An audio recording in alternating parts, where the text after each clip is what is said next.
Evolução doutrinária e profética da obra. Eu quero chamar a atenção rapidamente para todos que estão aqui, porque o alcance, claro, que o alcance nosso no YouTube e aqueles que também nos assistem ao vivo. Quando nós falamos em obra, prestem bem atenção, porque não cabe a nós essa crítica. Quando nós falamos em obra, nós não estamos falando em Igreja Cristã Maranata.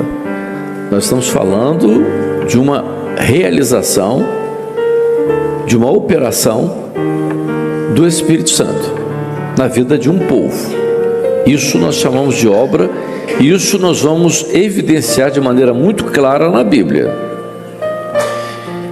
Isso é claro. Então, quando nós falamos de obra, nós estamos nos referindo a isso. A obra não é apelido da Igreja Cristã Maranata. Essa coisa não funciona para nós, eu acho que, mas alguns às vezes inadvertidamente pode fazer essa confusão.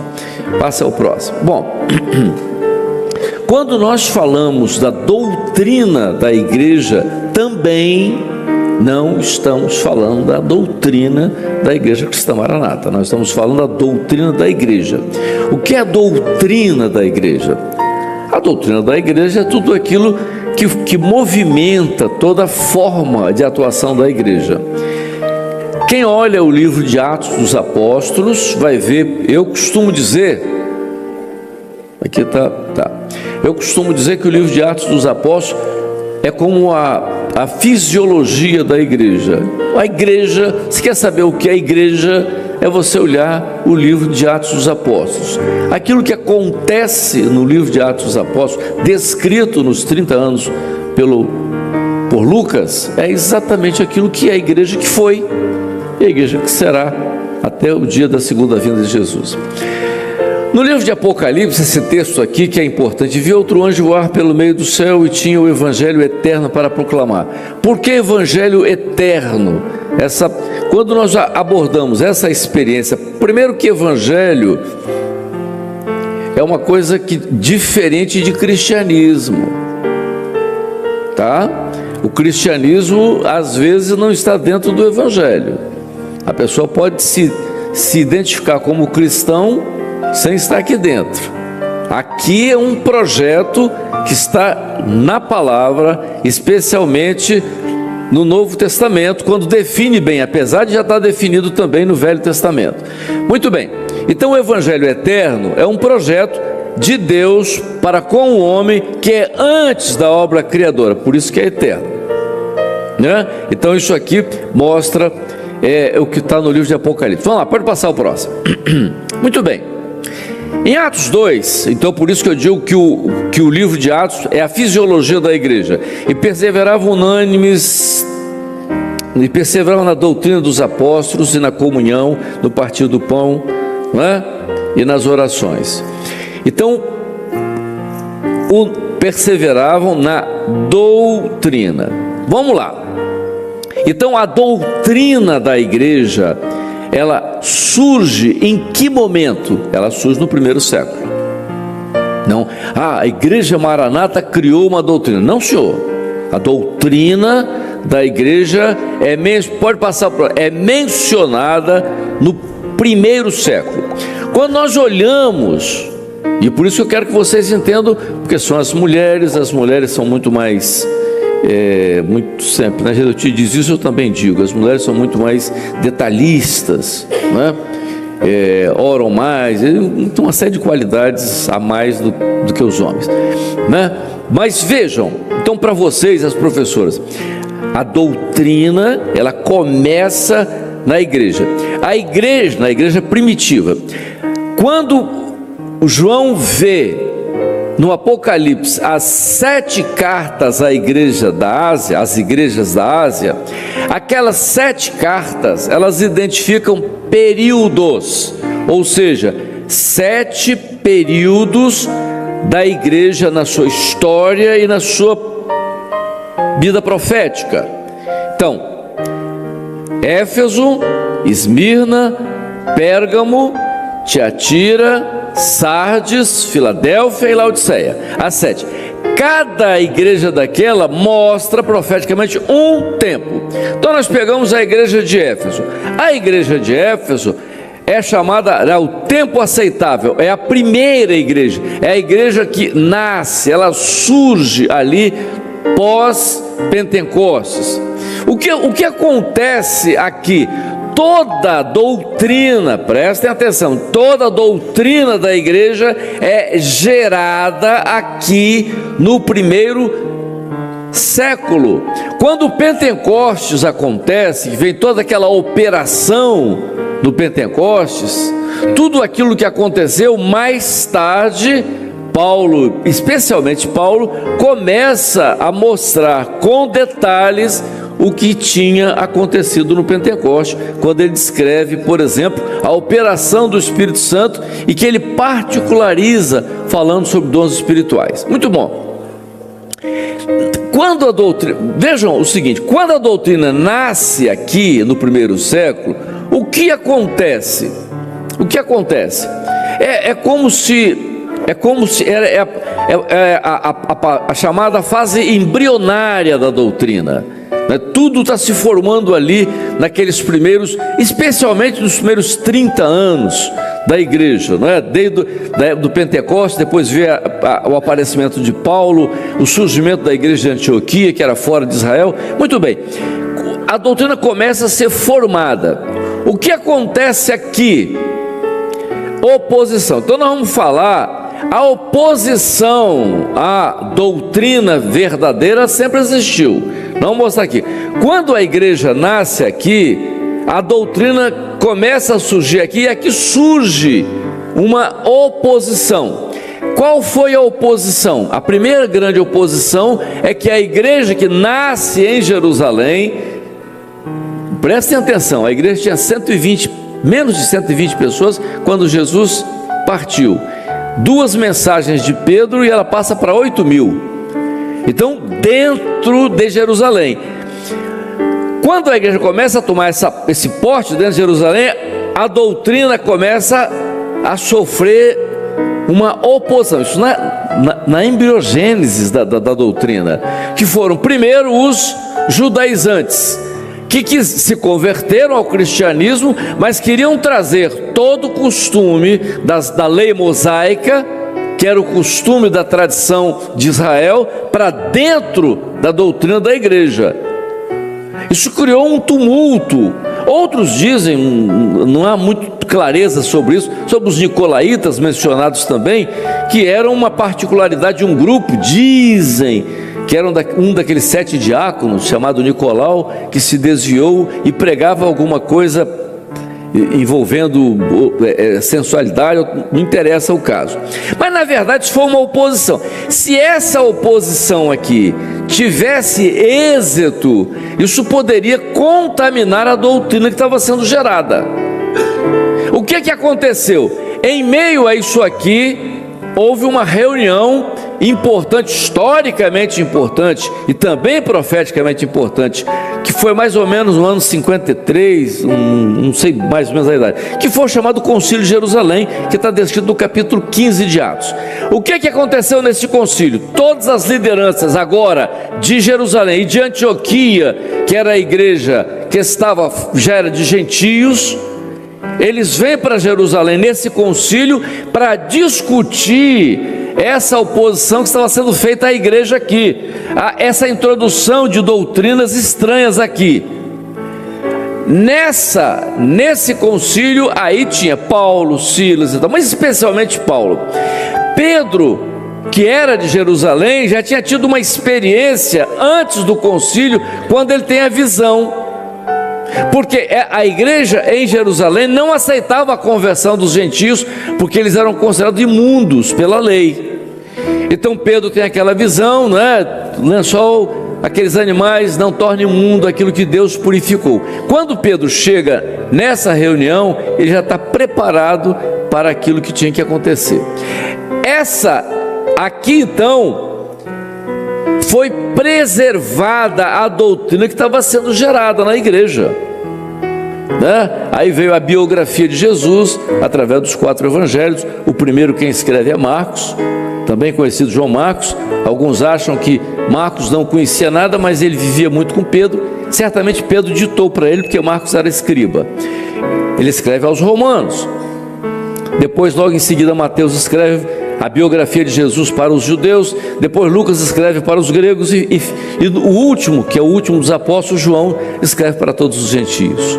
Muito bem, a doutrina aqui, que era um projeto de Deus Pai, havia uma ação do adversário, uma operação maligna para alterar isso aqui.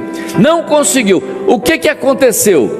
Quando isso aqui não foi atingido, houve uma segunda tentativa do adversário, foi matar a igreja, que é o período da perseguição da igreja pelo Império Romano, chamada igreja Esmirna. Esmirna vem de mirra, aquilo, não é? Quanto mais se espreme, mais pisa, mais ela exala perfume.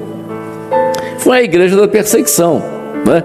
Essa igreja de Esmirna, ela chega a começar ainda em Éfeso, porque no ano 65 Nero foi um grande perseguidor da igreja, estava aqui, não é? Essa igreja foi massacrada, a morte, não é? Principalmente nas arenas. Quem conhece a Itália, a arena de Verona foi famosa nessas cenas horrorosas que aconteceram. A igreja não foi destruída aqui. Filho, fala do corpo, né? A igreja aqui. O que o adversário fez? Então ele fez uma terceira tentativa.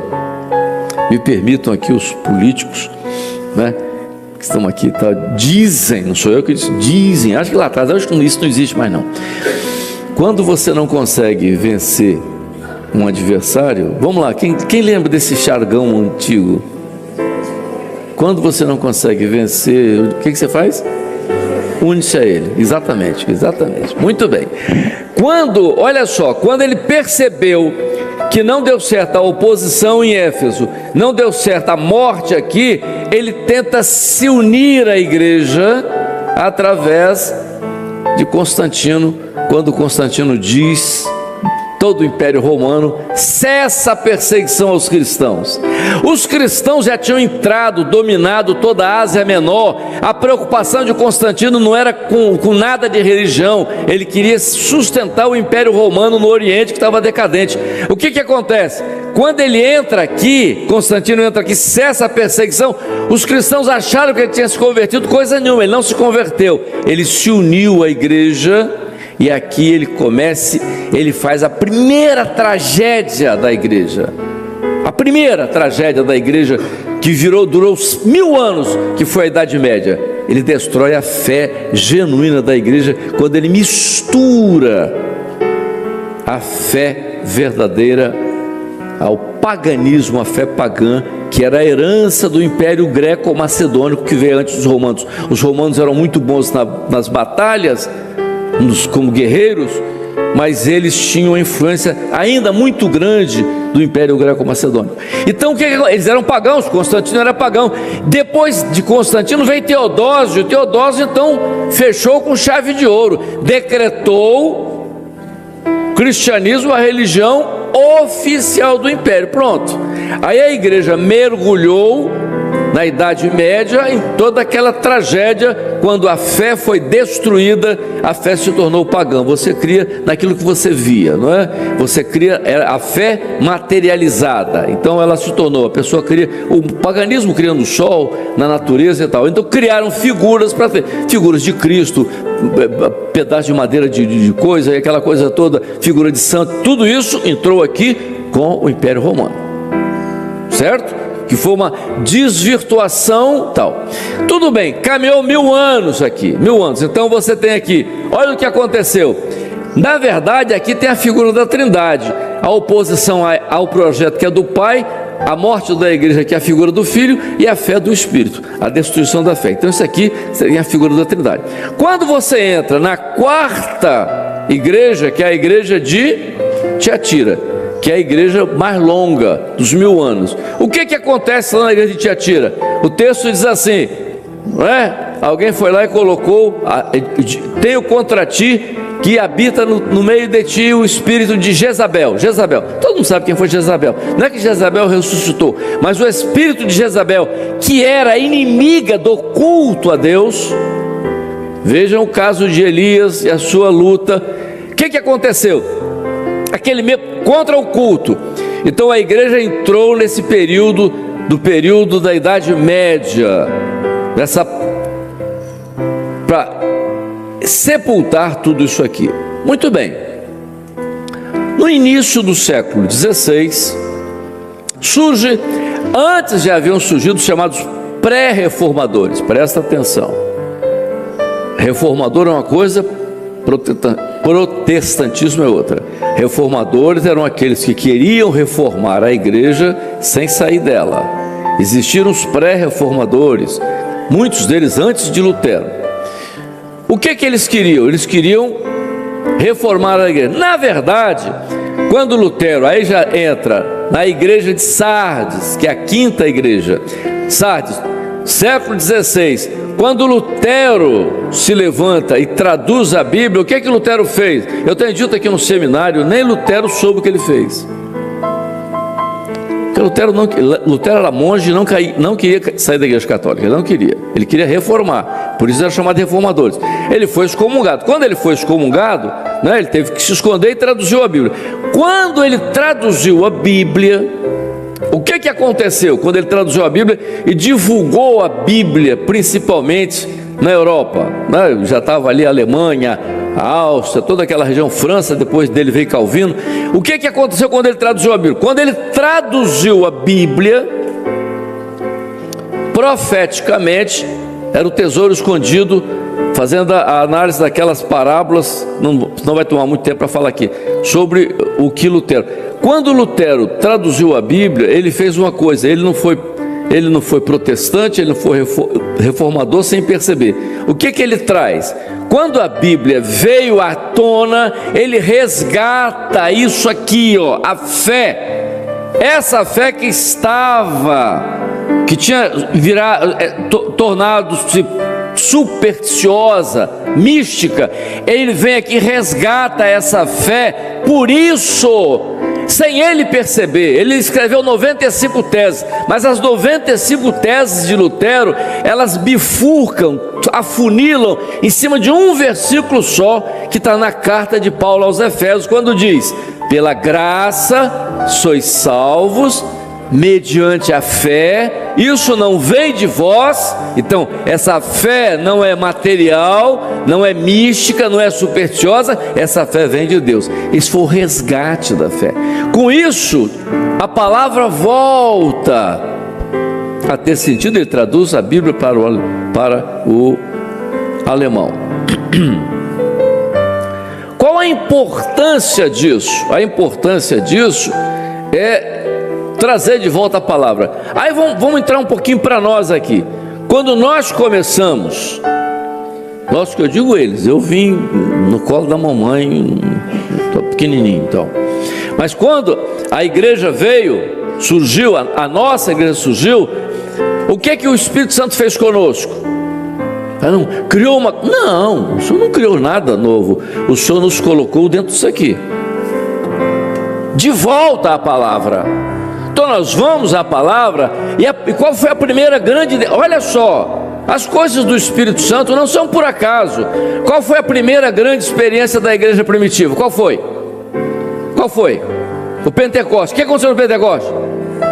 Batismo com o Espírito Santo e o quê? Dons espirituais.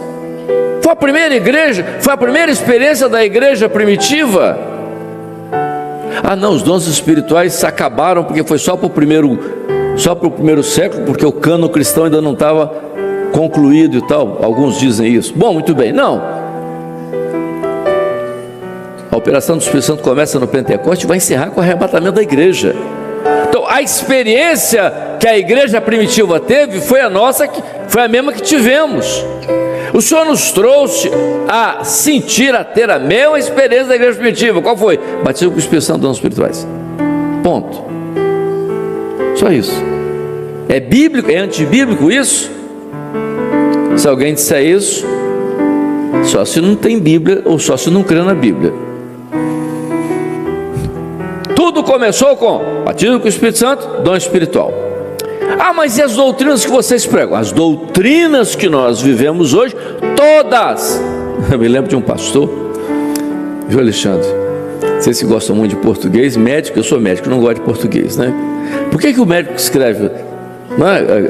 Cadê o Léo Tarigo? Né? O pessoal está todo aí, Hudson e tal.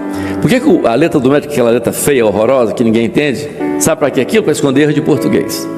Entendeu? Não, isso aqui é com o quê? Com 2S? 2S, não é 2S não, doutor, isso é com cedilha. Pois é, se olhar bem é cedilha isso aí. Vamos lá, então vamos ver. Então, o que aconteceu conosco? Então vamos pegar a experiência do pastor. Presta atenção, todos, né? E o pastor dizia que ele foi dar uma palavra, ele falou: presta atenção ao verbo, hein, irmãos? Ó, o verbo todos. Então vocês prestem atenção no verbo todos. Toda doutrina que nós pregamos, toda, emerge da palavra. Não criamos nada. Ah, vocês têm pontos? Não, tudo. Vamos lá, pontos. Tá, pontos. Vamos lá. Nós somos criticados por algumas coisas. Passa aqui, deixa eu ver isso aqui. Tá. O meu espírito que se opôs a. Tá, tudo bem, passa aqui, vamos lá. Olha aqui. Quando nós viemos na nossa experiência, por que as tradições, os movimentos? Não, tradições é porque tinha uma ideia sobre doutrina, que nós começamos a observar o que? Por exemplo, o que estava na palavra. Nós tivemos duas grandes experiências. Vamos lá, os movimentos pentecostais. Nós somos pentecostais. Aí vocês falam mal dos pentecostais. Como? Não somos malucos falar dos servos de Deus que tiveram experiências, se passaram com os pessoas, não falar mal, não falar dos outros irmãos, não, nós não temos nada. Nós temos uma experiência quando o Senhor nos trouxe para a palavra e começou a nos fazer ver na palavra. Então, a experiência foi o quê? Primeiro, batismo com o Espírito Santo, dons espirituais. Depois começamos a ter a experiência da oração do clamor pelo sangue de Jesus. Ora, mas clamor pelo sangue de Jesus? Como é que foi essa experiência? Clamor pelo sangue de Jesus, de palavra? Então começamos a ter experiência com a palavra. Mas como? De que forma? Há relatos antigos de experiência com o sangue de Jesus descritos por irmãos que passaram. Há citações proféticas parecidas que você pode, por exemplo, os livros de Mackintosh, que viveu lá no, acho que século XVIII, né? O século XVIII, Mackintosh, escocês, 19, né? Ele tinha, isso mesmo, 19, 1800 é 19, Então, experiências incríveis, mencionando profeticamente. Ele faz um estudo belíssimo sobre tabernáculos e tudo, mas lá no Velho Testamento, experiências que eles tiveram. E o Senhor começa a nos trazer para a palavra, para ver isso, a experiência do sangue no Velho Testamento. Porque o sangue do sacerdote tinha que ser colocado na orelha direita, tinha que ser colocado no polegar da mão direita, no polegar do pé direito. Por quê? Será que Deus queria uma coisa diferente? Porque não, aquilo era profético. Nós começamos a voltar para a palavra e descobrir por quê, o segredo do sangue, porque o sacrifício de Abel agradou, não é? E o de Caim não agradou. E o de Caim era até mais simpático, né? Frutos da terra, abóbora, batata, melancia. Por sacrificar o animal, eu gosto de animal, por sacrificar o bichinho, eu ficaria com o sacrifício de Caim, era mais simpático. Mas tudo aquilo falava sobre o derramar do sangue, profetizando a respeito do sacrifício de Jesus. E o Senhor nos fez entender a importância do clamor pelo sangue de Jesus, de colocar o sacrifício de Jesus. Começamos os cultos clamando pelo sangue de Jesus, e o Senhor começou a nos dar uma experiência. Foi o início de uma doutrina que não é nossa, está na palavra, como a própria palavra. E nós olhamos lá no livro de Apocalipse, terminando todo o projeto, quando João já viu todos vocês na eternidade, sabia? Até vereador, deputado, esse pessoal também se salva. Então, lá, João já viu. Aí João viu. Aí disseram alguma coisa para João. eles venceram. A igreja na eternidade, João relata, e eles venceram. Como que eles venceram? Como que eles venceram? E alguém disse, eles venceram pelo sangue e pela palavra do testemunho, que é a palavra. É o que está o relato, o sangue. Então, quando nós falamos de sangue e falamos da palavra, nós estamos nos reportando aquilo que está na Bíblia. Ah, mas eu entendo, não interessa, a nossa experiência é essa, respeitamos a todos, mas essa é a doutrina que nos trouxe até aqui, né? Básica. Falamos sobre definição dos ministérios, eu até estava conversando com o irmão sobre a definição dos ministérios. Eu me lembro, no nosso começo, a gente não tinha quase pastor, e eu me lembro que eu era jovem, ainda estudante de medicina, e o pastor Jonas viajava muito, outro pastor Gedeuti, outros não deixaram a igreja de Vila Velha, que era uma igreja grande, e eu tinha que pregar. Aí teve uma semana que eu preguei, e naquela época era culto todo dia. Aí teve um dia que eu preguei a semana todinha. Aí chegou na quinta-feira que eu subi no púlpito, a irmã disse, misericórdia, Amadeu de novo, quem aguenta? Ele levantou e foi embora, tá? E eu fiquei ali e tal, digo, é isso mesmo. Mas não tinha, então... A grande experiência, nós caminhamos nisso, as doutrinas básicas, a experiência com a revelação, o culto profético, tudo isso aqui. Olha só, essa escadinha aqui, ó, até chegar em 50, nesse processo de doutrina, prestem bem atenção, irmãs, para terminar, concluir aqui. Nessa experiência de doutrina, nós não criamos, nós fomos levados a ver o que já existia. O que aconteceu com o nosso entendimento? O Senhor aperfeiçoou o nosso entendimento, foi abrindo o nosso entendimento para ver aquilo que já estava na palavra.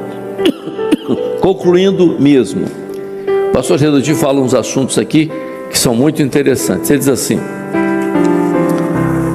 as pessoas discutem muito Bíblia, teologia, filosofia. Teologia e filosofia às vezes se fundem, né? Se confundem e tal. E as pessoas têm vários conceitos, e a pergunta que se faz é o seguinte: o que esses conceitos têm feito para mudar a situação do cristianismo no mundo? É muito comum hoje você ver cristão ateu, sabia?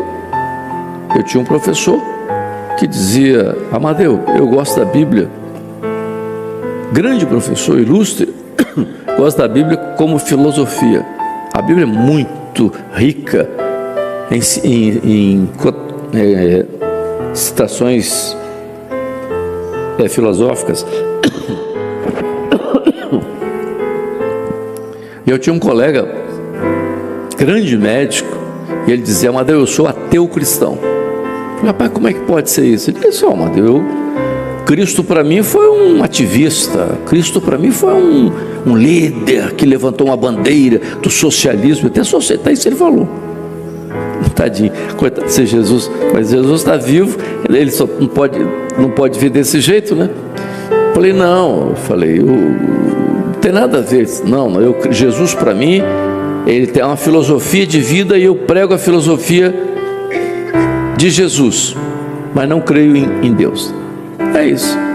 Para nós é assim? Não. Nós tivemos uma experiência diferente, né? Qual a nossa experiência? A nossa experiência é que Jesus está vivo, Jesus se revela a nós. Essa é a nossa experiência. Então, essa é a doutrina que pregamos. Não temos nada contra os outros, né? Nada contra as pessoas aqui.